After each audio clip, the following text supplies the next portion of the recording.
I want to consider now the energy stored in a mode. So let's think about this mode on a string, standing wave on a string. I've drawn here the lowest order mode, so n equal to 1. It's clamped at each end. And we can realize that this motion in general has a combination of potential and kinetic energy. There's kinetic energy through its motion and potential energy because the string is under tension, and so at the extreme of the motion, up here and down here, the string is actually not moving, but the energy is stored in the tension of the string. Now, to make our calculation easier, we can take conservation of energy for granted, and rather than calculate the potential and kinetic energy for all points in time, we can just calculate what the maximum potential energy or the maximum kinetic energy is. So I'll take conservation of energy for granted, and in our example here, we'll calculate the kinetic energy. And we'll calculate the maximum kinetic energy, and when that occurs, when the potential energy is 0. So that's a situation that looks like this here, where the string is flat and moving at its fastest, and the potential energy is 0 because the string is just at its equilibrium position if it were not moving at all. So how do we calculate the kinetic energy? Well, the kinetic energy is given by half mv squared for a point mass, but we're not dealing with a point mass, we're dealing with a continuous piece of string.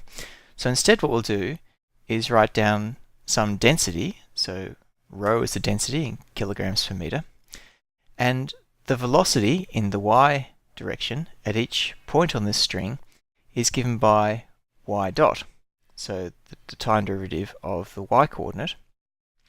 And so we can add up the infinitesimal little pieces of mass all the way along the string and their kinetic energies by calculating rho and then the integral of y dot squared dx. So this integral here gives us the total kinetic energy by adding up the little bits of kinetic energy for each infinitesimal slice of the string in the x direction. Now we know what y of x of t is.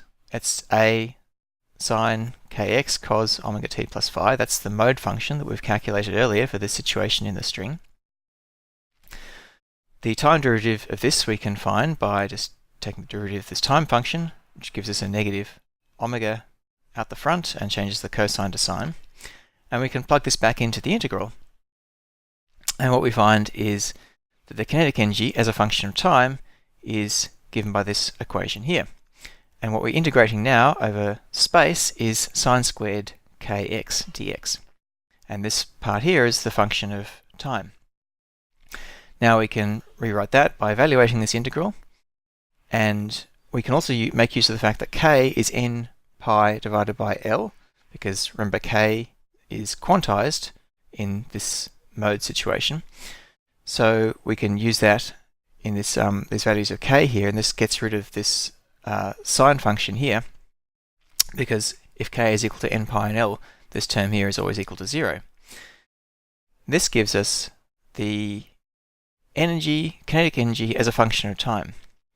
Now we want to find the maximum kinetic energy, so we set this sine squared function here to 1, so we choose a time such that this sine squared function becomes 1. So this is a maximum value of this here, which we can rewrite in terms of the mode number n by using the equation for omega, which is n pi c on L. So this is the maximum kinetic energy, which also corresponds to the total stored energy in the mode, because the maximum kinetic energy can also become the maximum potential energy or some combination of the potential and kinetic energy. It's a constant of the motion. So the maximum kinetic energy is also the total stored energy given by this equation here. Let's look at the scaling. I want to look now at the scaling of different things in this energy. So the energy in the mode scales with the square of the mode number, square of n, the square of the amplitude, a, the inverse of the length, L, and linearly with the density, rho. And as an exercise, you could try and figure out how it scales with the mode frequency, omega.